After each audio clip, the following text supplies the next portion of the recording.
What I want to talk about in this episode is how to deal with error messages in mixed effects models.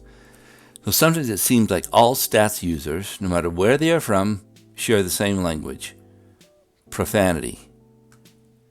And error messages are often the cause.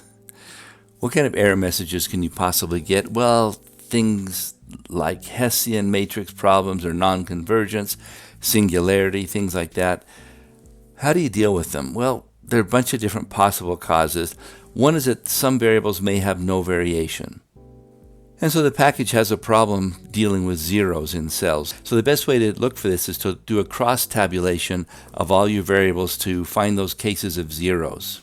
And the solution is to combine the values of a variable in a principled way in order to eliminate it.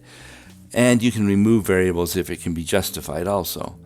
Another possible cause is that the random effects aren't accounting for any of the variance. A nice way to test for this is to run your model but without any fixed effects. In other words, put no independent variables in, just the random effects. And if your R-square is 0, then the random effects aren't accounting for anything.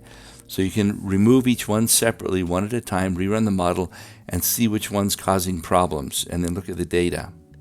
The other possible cause is when you have continuous variables that may be either too big or they may be scaled very differently. So the simple solution is to standardize all your continuous variables, and I suggest always standardizing them.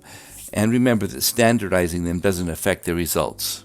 Another big cause is that your model is just too complex. You have too many variables, too many interactions. Solution is to eliminate variables. Start with the interaction effects. Here's an important thing to remember. Stats packages will give you results even when there are errors, but you can't use those results. They're not trustworthy. Hope this has been helpful to you.